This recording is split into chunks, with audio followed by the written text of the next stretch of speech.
이 성탄절기가 되었을 때에 서로 그 두 주장이 이렇게 팽팽하게 맞선 적이 있어요. 그 뭐냐면 우리가 이 성탄절에 그리스도의 탄생을 축하할 것이 아니라 예수의 탄생을 축하해야 한다. 그런 주장을 서로 논쟁을 벌인 적이 있습니다. 그래서 크리스마스라고 하지 말고 예수마스라고 해야 된다. 그렇게 주장했던 사람들이 있었습니다. 왜 이런 주장이 나왔는가 그러면 우리의 상식이나 우리의 어떤 그 현실적인 감각으로는 상상할 수 없는 초월적이고 신비스러운 그리스도라고 하는 존재보다는 우리 현실의 삶에 맞는 좀 실용적이고 실천적이고 그런 예수의 탄생을 축하해야 한다. 뜬구름 잡는 성탄이 아니라 우리 현실에 도움을 주는 예수 탄생을 축하하자는 주장들이었습니다. 어떻게 언뜻 들으면 이제 뭐 이해가 될 만한 그런 주장처럼 들립니다. 그런데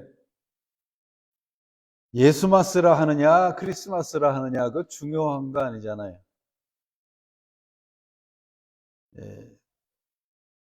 우리가 축하하는 이 성탄절에 예수님이 계시나요? 아니면 그리스도가 계시나요?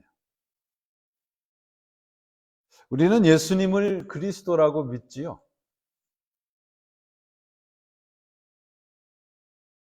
그런데 어느 순간 우리는 성탄절의 주인공을 잃어버린 것 같습니다. 아니, 의도적으로 외면하고 있는지도 모릅니다. 저는 오늘 성경을 근거로 해서 우리가 지금 이 현대에 지내고 있고 셀러브레이트 하고 있는 이 성탄절을 좀 점검해 보려고 합니다. 성경에서 찾아볼 수 없는 성탄의 모습이 너무도 보편적이 되어 버렸습니다. 오늘 읽지는 않았지만 누가복음 2장 7절에 보시면 우리 잘 아는 내용이 있어요. 이 영어 성경 가운데 가장 먼저 번역된 성경이 이제 킹 제임스 버전이라고 그러죠. 그 킹 제임스 버전의 7절을 이렇게 번역해 놨어요. 그리고 마리아는 첫 아들을 낳아 강보에 쌓아서 구유에 눕혔다. 여관에 그들이 머물 방이 없었기 때문이다. 그렇게 번역을 해놨습니다. 그래서 이 킹 제임스 버전의 이 번역이 표준이 돼가지고 대부분의 이 영어 성경, 우리말 성경도 똑같이 번역을 해놨습니다. 첫 아들을 낳아 강보에 쌓아 구유에 누였으니 이는 여관에 있을 곳이 없음이라. 그렇게 번역을 해놨습니다. 우리말 성경 세 번역 다 그렇게 번역을 해놨습니다. 그래서 우리 예전에 그 주일학교 때 이렇게 연극하던 기억나시죠? 여관에 이렇게 마리아와 요셉이 머물 방이 없었다. 그래서 여관을 이렇게 찾으러 다니는 그런 연극을 한 번쯤은 해보셨을 거다 생각합니다. 그런데 여기에 이 7절에 여관이라고 번역해 놓은 카탈루마라는 단어는 여관, 상업적인 이 숙박업소를 가리키는 단어가 아닙니다. 여관이라는 이 헬라어 단어는 따로 있어요. 그리고 이 베들레헴에 여관이 있을 가능성은 아주 희박합니다. 그 당시에 이 여관이라고 하는 것은 큰 도시의 큰 길가에 보통 있었습니다. 그러니까 이 베들레헴은 말 그대로 아주 작은 도시였어요. 그렇기 때문에 외부 사람이 들어가서 외부 사람들이 찾아와서 머물 만한 그런 이 상업적인 그런 여관이 있을 가능성이 아주 희박합니다. 예수님 당시에 그래서 베들레헴에는 숙박업소인 여관이 없었어요. 그래서 이 성서학자들이 이 7절 말씀을 다시 원문을 찾아가면서 번역을 하기 시작했습니다. 그래서 이 미국 사람들에게 가장 많이 읽히는 영어 성경이 NIV라고 그러죠. New Standard Version.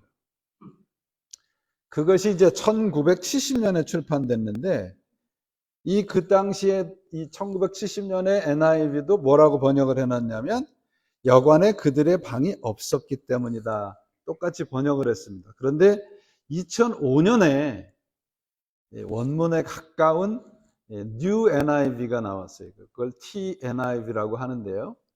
거기에 번역을 원문에 가깝게 이렇게 번역을 했어요. Because there was no guest room available for them.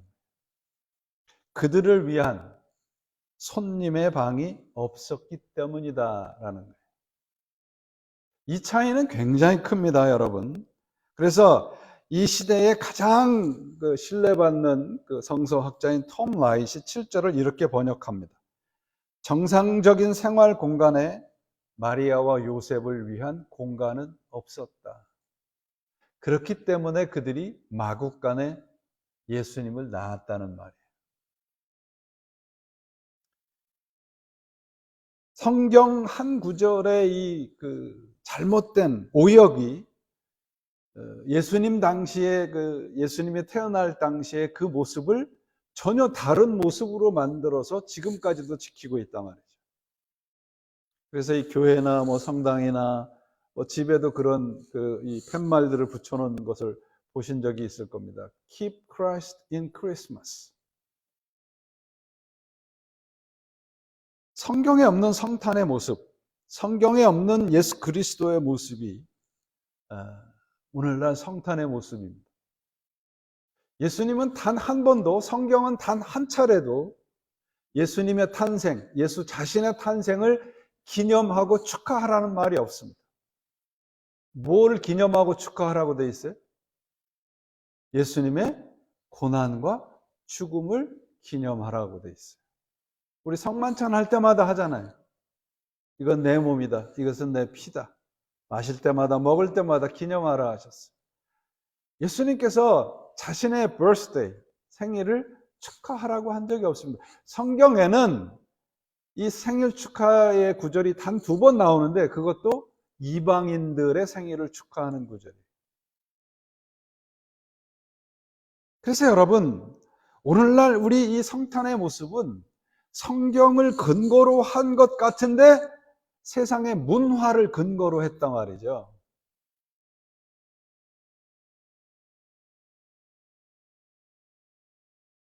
오늘 이제 구유라는 단어가 나오지 않습니까? 구유라는 단어. 이 누가복음에만 나오는 단어입니다. 이 구유는 뭐 우리 잘 알듯이 마구간, 이제 동물들이 이제 기거하는 곳에 말의 먹이통이죠. 말 먹이통. 그래서 이 구유라고 하는 단어가 이제 여기에 등장을 합니다. 그런데 이 오늘날 구유라고 하는 예수님이 거하시는 아기 예수를 두는 곳이 과연 성경에서 말하는 구유와 같은 곳인가요? 아니, 우리가 예수님을 찾는 곳이 구유와 같은 곳인가 하는 거예요. 두 번째로 예수님의 탄생이 몇 월 며칠이에요? 성탄절이 몇 월 며칠이에요? 12월 25일이에요. 성경에 어디에 12월 25일 날 예수님이 탄생했다고 되어 있어요? 성경에는 없단 말이죠. 그죠? 누가 만들었는지는 잘 모르겠습니다. 그런데 뭐 여러 가지 이제 해석이 있는데 우리 어제가 무슨 날이었죠? 어제가 동지였습니다. 팥죽 먹는 날. 동지는 밤이 가장 깊은 날입니다. 그래서 12월 25일은 동지를 근거로 해서 밤이 가장 깊은 날 예수님이 탄생을 하셔서 이제 그때부터 예수님의 빛이 세상을 비추었다. 그렇게 해석을 합니다. 그런데 예수님께서 12월에 탄생한 것 같지가 않아요. 성경을 근거로 해서 보면. 오늘 본문에도 목자들이 양들을 어디서 쳤다고, 어디서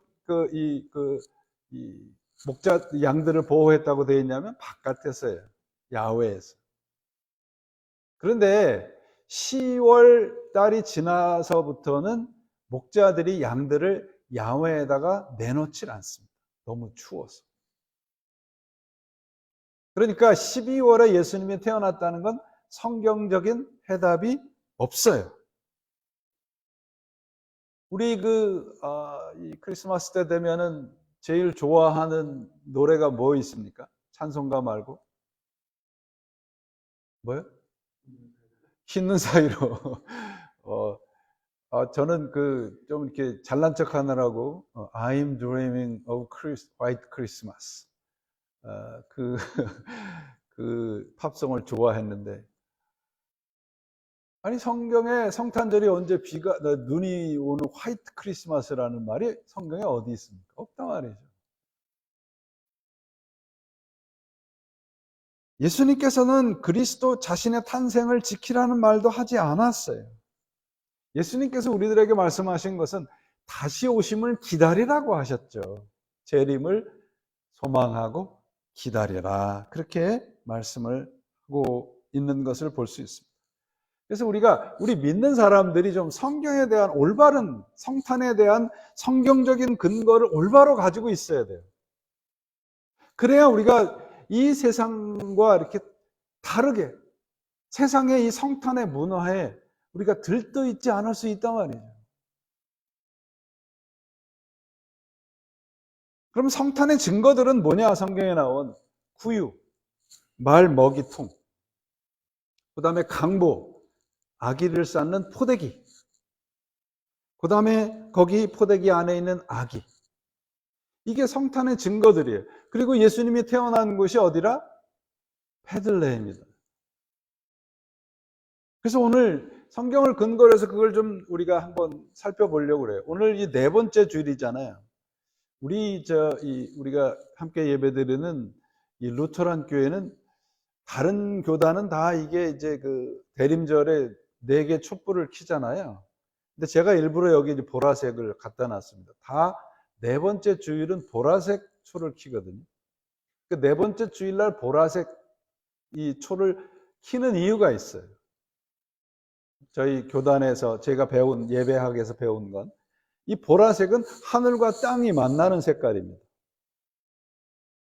그래서 어떤 사람들이 보라색 옷을 제일 많이 입고 다녀요? 비숍들이 입고 다니죠. 자신들이 하늘과 맞닿은 존재라 그렇게 생각을 하는 것 같아요. 그래서 제가 일부러 여기에 보라색 초를 갖다가 켜놨습니다. 그러니까 이 대림절 네 번째 주일은 하늘이 땅으로 내려온 거예요. 성탄절이 그렇잖아요, 여러분. 땅이 하늘로 올라가는 것이 아니라 하늘이 땅으로 내려온 사건이 성탄이란 말이죠. 그러면 여러분, 예수님을 만나는 자리가 어디예요? 하늘이 아니고 땅이에요. 왜? 그분이 여기 오셨으니까. 그분은 그러면 이 땅에서 우리가 어디에 가서 찾아야 되는가? 예전에 이스라엘 성지 순례를 갔을 때 베들레헴이라는 곳에 갔는데 거기를 가려면 베들레헴에 예수님이 태어났다고 하는 건 기념 교회가 있습니다. 거기를 가려면 3번 허리를 90도 이상 구부려야 돼요. 거의 이제 입구와 같은 곳이 문이 요만합니다. 그래서 거기를 허리를 구부리고 거기를 지나가야 돼요. 그 다음에 안으로 들어가면 예수님이 이제 마구간에서 태어났다라고 하는 걸 상징으로 해서 이 강대상과 같은 그 밑에 지하와 같은 곳에 예수님이 탄생했다라고 해서 거기에다가 이렇게 예수님의 형상을 만들어 놨습니다. 그러니까 구유가 놓은 곳은 마치 그 지하에 있는 벽난로와 같은 곳이에요. 그래서 첫 번째 문을 들어가서 허리를 구부려야 되고 또 예배당에 들어가면 그 강대상 밑으로 내려가야 되고 또 거기 밑으로 내려가면 난로와 같은 곳에 예수님을 무릎을 꿇고 만날 수 있다라고 하는 걸 상징적으로 보여주더라고요. 베들레헴 탄생교회는 그 교회 자체가 우리들에게 주는 메시지가 뭐냐 그러면 예수님은 밑에 있고 낮은 곳에 계신단 말이죠. 예수 안에서의 삶은 상향성이 아니고 하향성이에요. 하늘에서 땅으로 내려오셨습니다. 그리고 더군다나 땅 아래까지 내려가셨어요. 그분이 태어나신 곳이, 예수님이 태어나서 첫 번째 누인 곳이 구유예요. 말 먹이통이에요. 말 먹이통에서 이 땅에서의 첫날을 맞이하신 분이 우리 구주 예수님이라고. 오늘날 우리가 흔히 볼 수 있는 그 화려하게 장식된 그런 것.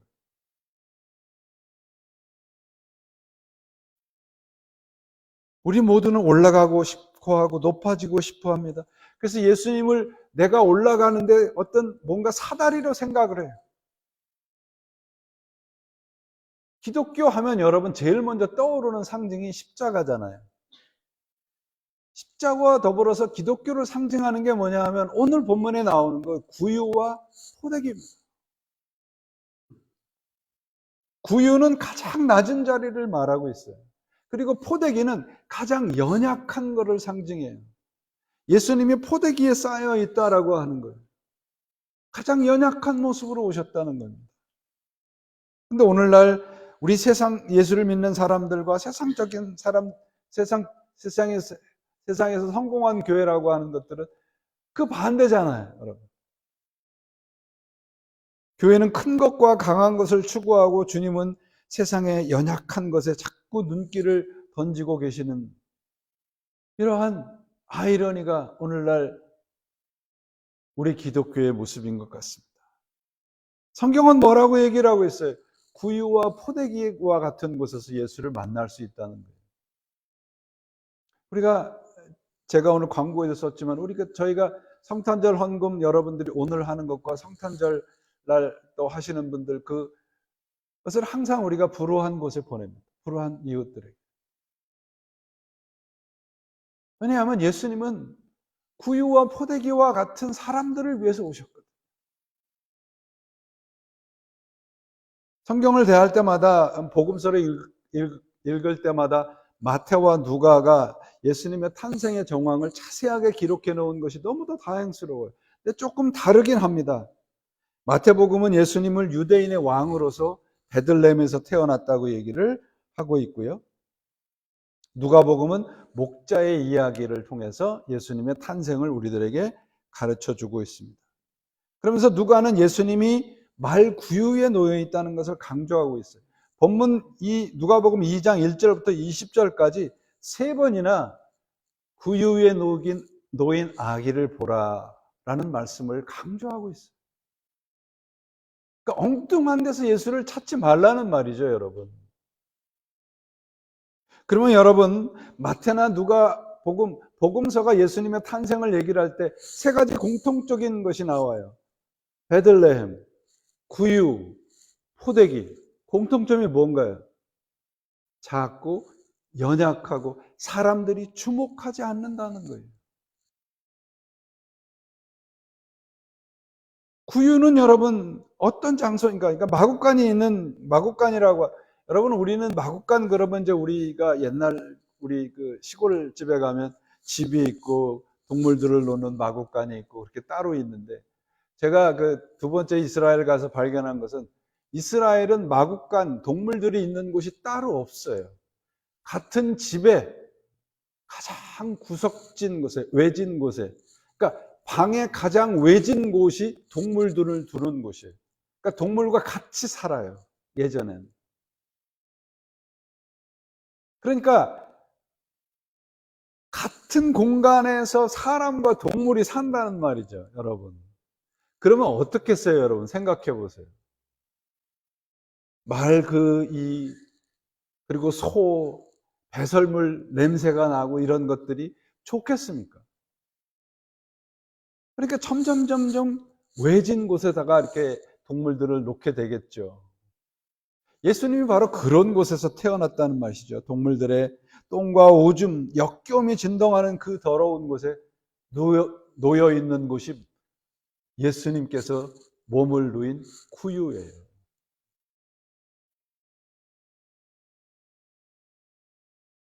짐승들이 사는 곳에서 있단 말이죠. 그곳은 사람들이 발길을 내딛는 곳이 아니에요. 그 동물들에게 먹이를 가져다 주는 목자들만 가는 곳이라. 일반인으로부터 소외되고 버려진 곳입니다.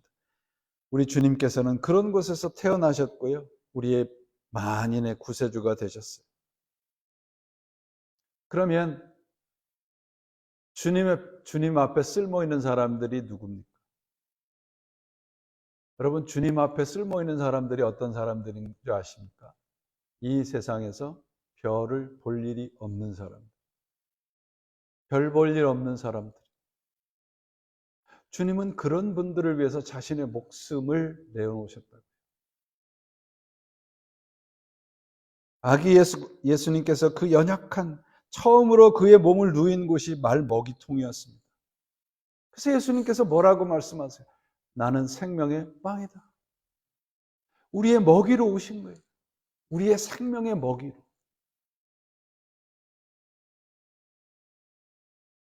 마태와 누가복음 이 두 복음서의 내용을 종합해 보면 이런 내용입니다. 예수님께서 이 땅에 왕으로 오셨음에도 불구하고 그분은 세상의 중심되는 예루살렘이 아니라 변두리 작은 마을 베들레헴에서 태어나셨어요. 그리고 그가 태어난 곳이 마곡간이었고 처음으로 머리를 두시고 잠을 청한 잠자리가 말 먹이통이었습니다. 그리고 세 번째 마지막으로 예수님을 처음 만난 사람들은 밖에서 밤의 추위에 벌벌벌 떨던 목자들이었어요.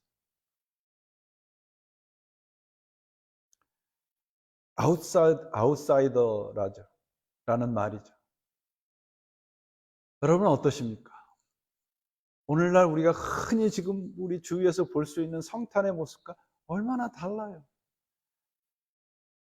저는 제가 뭔가 좀 잘못되어 있다고 생각을 할 때가 있는데 오늘날 우리 신앙이 성경과 정반대로 가는 경우가 너무도 많다는 걸 발견을 해요.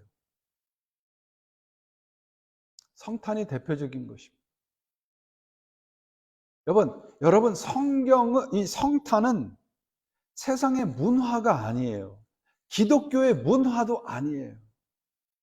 성육신하신 거예요. 예수님께서 성육신하신 거예요. 하늘 보좌를 내어놓으시고 이 땅에 내려오신 겁니다. 그러면 여러분 왜 성경에서도 그렇게 오랜 시간 구세주를 기다렸는데도 불구하고 예수님의 탄생에 대해서 그렇게 적극적으로 온 세상이 찬양하지 않았을까요? 마태복음에 보면 동방 박사들이 처음으로 예수님을 찾으러 간 곳이 예루살렘입니다. 마태복음 2장에 보시면 동방 박사들이 그를 찾아가니까 헤롯 왕과 온 예루살렘이 듣고 소동을 했다고 돼 있어요. 우리들이 별을 보고 이 땅의 왕이, 유대인의 왕이 여기서 태어났다는 것을 전하러 왔노라 그러니까 그 당시의 왕이었던 헤롯과 온 예루살렘이 소동을 했다. 소동을 했다는 건 몰랐다는 말이 아니에요. 사람들은 알았지만 예수님을 찾지 않았습니다. 자신들이 가지고 있는 기득권을 움켜쥐고 그것을 잃어버릴까 봐 전전긍긍했다는 것이죠. 그리고 오늘 본문의 2장 18절에 보면 듣는 자가 다 목자의 말하는 것을 기이히 여겼다는 거예요. 기이히 여겼다는 건 이상히 여겼다는 겁니다. 평생을 몇백 년을 메시아를 기다렸던 백성들이 예수님이 막상 구세주로 오시자 이상하다고 여겼어요. 그들은 소동을 피웠습니다. 그러나 어느 누구도 자신의 자리를 박차고 일어나 예수를 찾지 않았어요. 그런데 목자들은 예수님을 찾아 나섰단 말이죠. 여러분들이 한번 목자가 되셔갖고 오늘 본문을 한번 그림을 그려보세요. 영상을 한번 그려보세요. 그들이 그 밤에 양떼들을 보고 있는데 사막이라고 하는 곳이 밤에는 얼마나 춥습니까?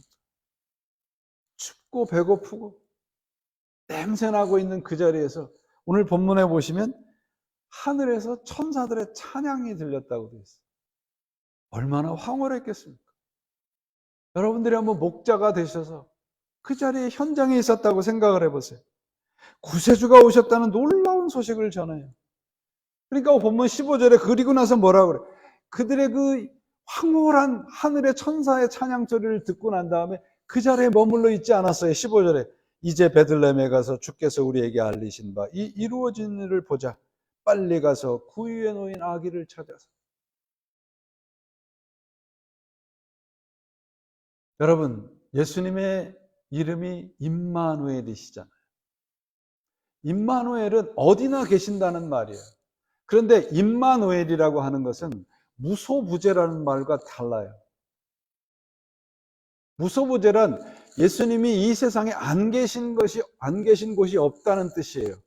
임마누엘은 그거와 똑같은 뜻이지만 찾아 나서는 사람에게만 임마누엘인 거예요. 나는 그저 아무것도 안 하는데 예수님이 임마누엘이 되시질 않아요. 마치 햇빛을 쬐이려면 바깥에 나가서 해를 쬐이듯이 예수님을 찾아 나서야 돼요. 그래야 그분이 임마누엘이시구나 라는 걸 알게 된다는 거예요. 성탄은 그런 거예요.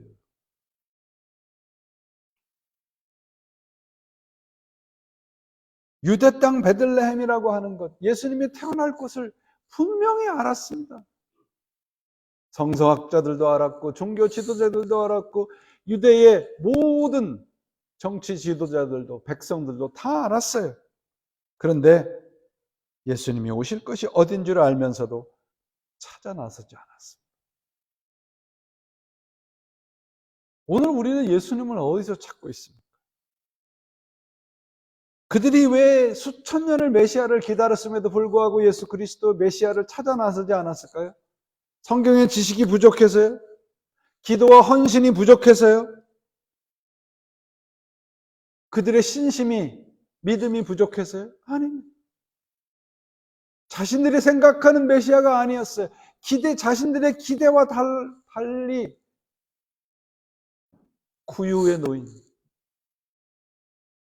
포대기에 다른 사람에 의해서 쌓여진 연약한 아기의 모습, 자신들이 기대했던 메시아가 아니라는 말이에요.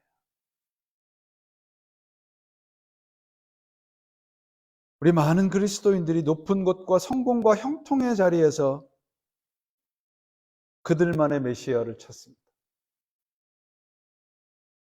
성경은 예수 그리스도의 만남의 자리가 구유와 포대기, 마곡간이라고 말씀하고 있습니다.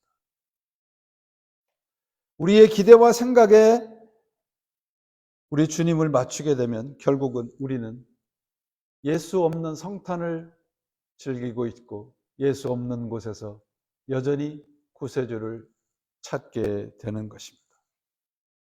내 생각과 내가 가지고 있는 그 경험과 일치해야 진리라고 생각하는 분들이 많은 것 같아요. 내 생각, 이성, 상식과 맞지 않는다고 진리가 아닌 것이 되나요? 복음은 우리의 생각과 이성과 상식과 반대되는 진리입니다. 구유와 포대기는 내 상식과 내 생각을 버리는 자리예요. 대다수의 군중들이 예수님을 찾아 나서지 않은 것은 자신의 생각과 자신의 고집과 자신의 상식에 안주해 있기 때문입니다.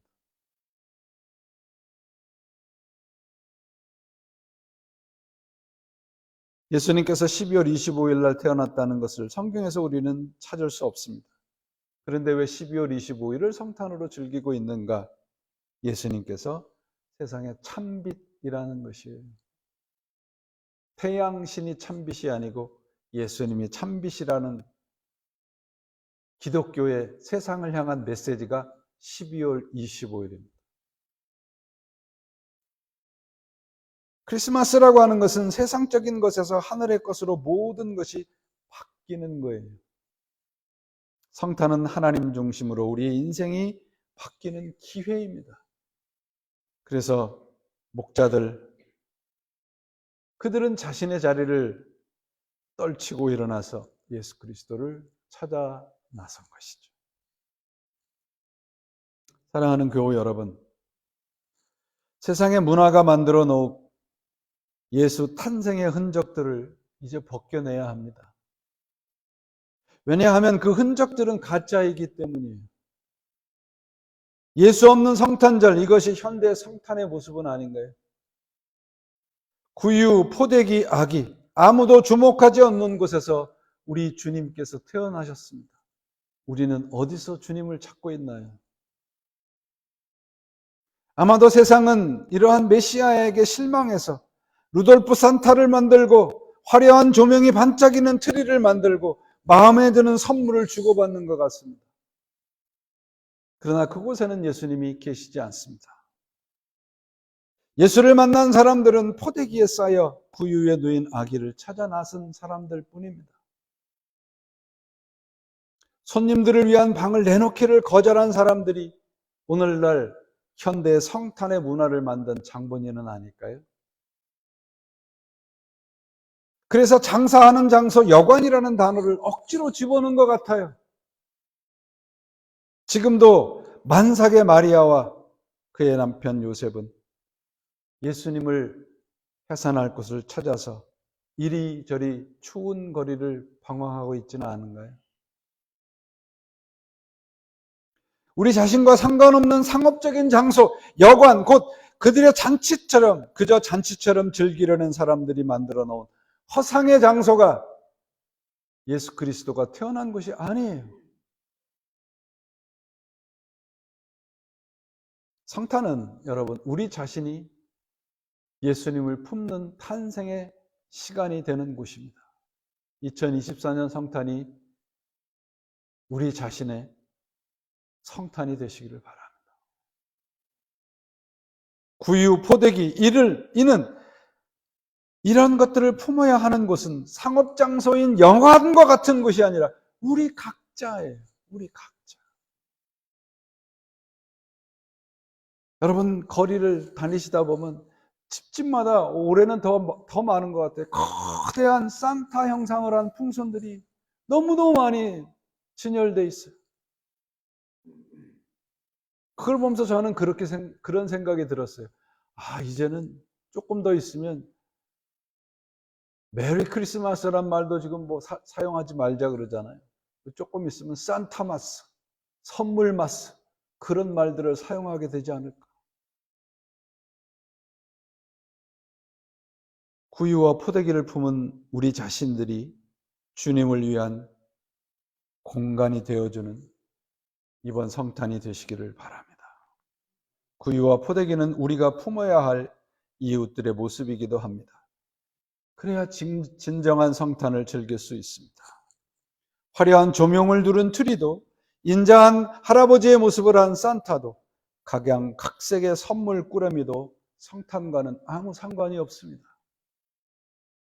성탄절은 우리 주님이 오신 날이기도 하지만 우리 자신들이 거듭나는 출발점이 되기도 해야 합니다.